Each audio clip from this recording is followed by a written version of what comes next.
Good morning student. Kiran classes में आपका स्वागत है।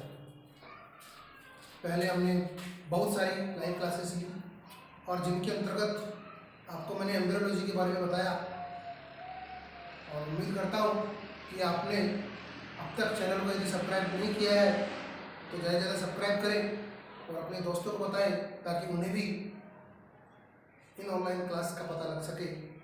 साथ ही साथ बेल आइकन को दबाइए और वीडियो को शेयर कीजिए।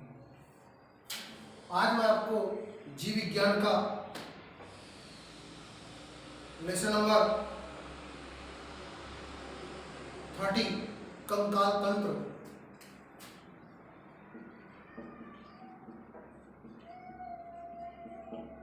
का डिस्कस करेंगे कि कंकाल तंत्र क्या होता है, कंकाल तंत्र में क्या क्या पाया जाता है और किस प्रकार मनुष्य का संपूर्ण कंकाल उसको सहारा प्रदान करता है। तो आज का टॉपिक रहेगा हमारा स्केलेटन सिस्टम, कंकाल तंत्र। तो देखिए कंकाल तंत्र, सबसे पहले जब बात करते हैं कंकाल तंत्र की तो हमारा जो शरीर होता है उसका बैलेंस कंकाल से ही बना होता है। अर्थात हमारा शरीर जो होता है वह हड्डियों से मिलकर बना होता है और ये जो बोन्स हड्डियाँ जो होती हैं वे मिलकर के अग्रपाद, पश्चपाद, करोटी, मस्तिष्क, मुख आदि संपूर्ण अंगों से मिलकर कंकाल तंत्र का निर्माण करती है। कंकाल तंत्र की बात करते हैं तो कंकाल तंत्र सबसे पहले अक्षीय कंकाल,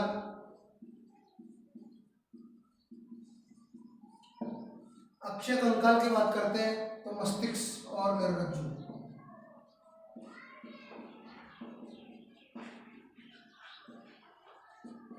मस्तिष्क यानी ब्रेन एंड ब्रेन वेव।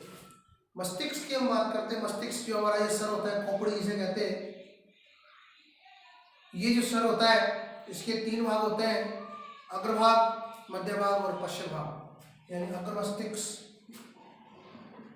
मध्य मस्तिष्क और पश्चिम मस्तिष्क। जो अग्र मस्तिष्क होता है वह आगे की ओर, मध्य मस्तिष्क बीच में और पश्चिम मस्तिष्क पीछे की ओर स्थित होता है। जब तक साइंस पे हम प्रैक्टिकली नहीं जानते, जब तक हम उसे अपने अंदर रियलाइज नहीं करते, फील नहीं करते, तब तक हम उतना अच्छे से नहीं सीख पाते जितने अच्छे से हम सीखना चाहते हैं। इसलिए जरूरी है कि कंकाल तंत्र का अध्ययन आप अपनी बॉडी को एनालाइज करके कीजिए, क्योंकि जब आप बॉडी को एनालाइज करेंगे तो आपको खुद अनुभव होगा कि कौन सा तंत्र कहाँ पाया जाता है।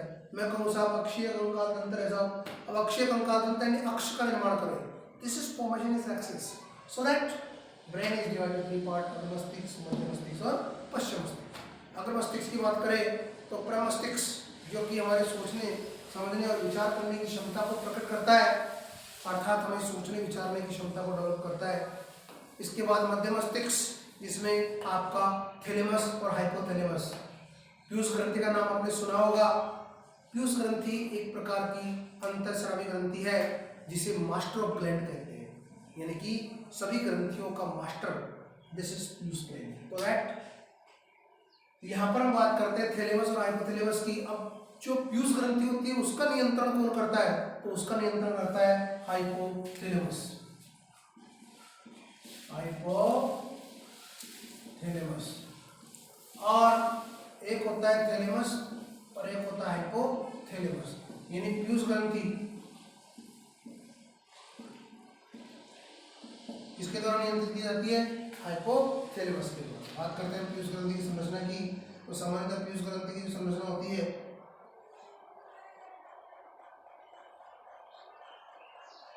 इसमें 2 पालियां पाई जाती हैं, एक पाली ये और एक पाली ये। अर्थात सामान्यतः डायग्राम की बात करें तो देखिए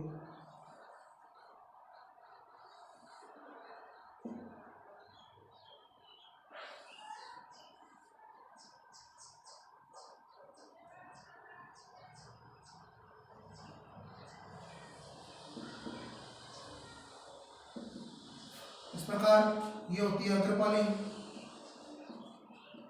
जिसे कहते हैं हम एडिनो हाइपोफाइसिस।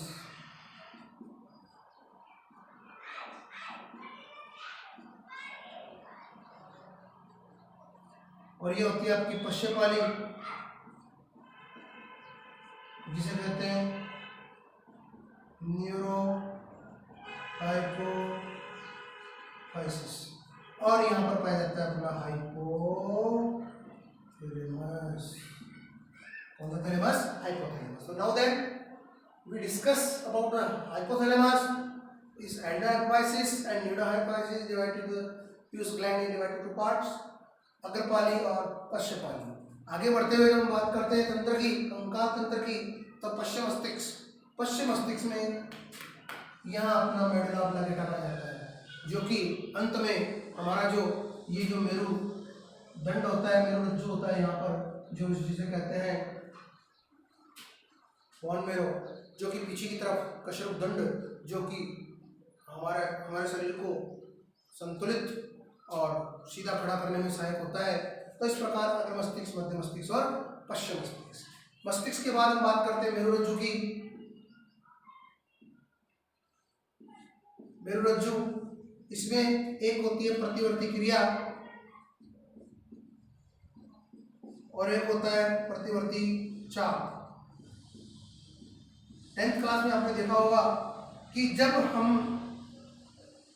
किसी नुकीली चीज के संपर्क में आते हैं या कोई नुकीली चीज हमारे चुभ जाती है, तो चुभने के बाद हमें दर्द का अनुभव कैसे होता है? क्या आपने कभी रियलाइज किया इस बात को कि जब हमारे कोई सुई, कांटा वगैरह चुभता है तो किस प्रकार हम उस चीज को रियलाइज करते हैं, महसूस करते हैं, और किस प्रकार हम उसके प्रति प्रतिक्रिया करते हैं? तो वो इस प्रकार की रिएक्शन निम्न प्रकार से संपन्न होती है। फॉर एग्जाम्पल, यहाँ पर पैर पे कोई कांटा चुभा तो पैर में पाए जाने वाली संवेदी तंत्रिकाएं, कौन सी तंत्रिकाएं? संवेदी तंत्रिकाएं। चूंकि संवेदी तंत्रिकाएं तो काम क्या होगा? संवेदनाओं को ले जाना। तो क्या करेंगी? संवेदी तंत्रिकाएं संवेदनाओं को ले जाएंगी और हमारे पैर से होते हुए, मेरुरज्जु से होते हुए मस्तिष्क तक सूचना को प्रवाहित करती है। अब मस्तिष्क में क्या होता है? उस सूचना का विश्लेषण होता है और विश्लेषण होने के बाद वहां पर एनालाइज किया जाता है कि साहब तुम्हारे कांटा चुभ रहा है या किसी प्रकार से सुई चुभ रही है। तो वहां से एनालिसिस के पश्चात पुनः सूचना प्रेरक तंत्रिकाओं के द्वारा सूचना लेकर आती है और वह सूचना उस प्रभावी अंग तक ले जाती है। इस प्रकार पैर से लेकर के, मस्तिष्क से लेकर के पुनः पैर तक सूचना का आदान प्रदान का होना, ऐसा चाप प्रतिवर्ती चाप तथा उसके दौरान होने वाली क्रिया प्रतिवर्ती क्रिया कहलाती है। तो यहाँ पर मेरुरज्जु की बात की हमने, प्रतिवर्ती क्रिया और प्रतिवर्ती चाप। अब हम बात करते हैं अग्रपाद और पश्चपाद कंकाल। अग्रपाद कंकाल की बात करें तो देखिए, अग्रपाद कंकाल में सबसे पहले यहाँ पर हमारे पास ये जो कंधे की और डीगरी, आपको यहाँ पर आपने कभी महसूस किया होगा, जो कि एक त्रिभुजाकार आकृति की होती है। ये त्रिभुजाकार जो हड्डी होती है इसे कहते हैं हम अंश मेखला। कौन सी मेखला? अंश मेखला। अंश मेखला जो हड्डी होती है यह कंधे में पाई जाती है और इस अंश मेखला का एक छिद्र होता है जिसे कहते हैं अंश उल्कुल। अंश उल्कुल। इस अंश उल्कुल में क्या होता है कि जो आपकी जो हुमरस होती है ये वाली, इसे हिंदी में कहते हैं प्रगंडिका। कौन सी गंडिका? प्रगंडिका। ये जो प्रगंडिका होती है इस अंश उल्कुल में प्रवेश करती है। यहाँ पर आपका जो ये हड्डी होगी, ये जो बोन होगी, कहाँ प्रवेश करेगी? अंश उल्कुल। ये हो गई आपकी प्रगंडिका अर्थात हुमरस। अब प्रगंडिका में प्रवेश करने के बाद जब उल्कुल ये जो हड्डियां जुड़ गई आपस में, उसके बाद आती है यहाँ पर आपकी दो हड्डियां। कई बार आप फ्रैक्चर आपके हुआ होगा या कई बार आपने अपने परिवार में या किसी अड़ोस पड़ोस में या मेडिकल साइंस से रिलेटेड हम देखेंगे तो यहाँ पर हमारी दो हड्डियां होती हैं। और वैसे भी आप अपने हाथ को थोड़ा दबा कर देखेंगे तो आपको अनुभव हो जाएगा कि हमारे यहाँ पर अग्रपाद में यहाँ पर दो हड्डियां पाई जाती हैं। ये जो दो हड्डियां होती हैं, ये दो हड्डियां होती हैं, ये एक होती है रेडियस और एक होती है अल्ना। रेडियस अल्ना, इन दोनों को मिलकर रेडियस अल्ना इसलिए कहते हैं। ये दो हड्डियां जो पाई जाती हैं अग्रपाद में स्थित होती हैं और ये जो रेडियस अल्ना जो होती है जो हमारे यहाँ पर कलाई के ऊपर की ओर स्थित होती है। फिर आती है हमारी मणिबंधिकाएं।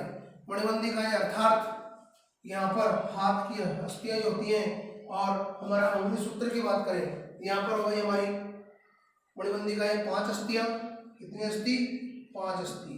और मणिबंधिकाओं की बात करें, उसके बाद अंगुली अस्थियों की बात करें तो 2 3 3 3 3, इस प्रकार कुल कितनी अस्थि?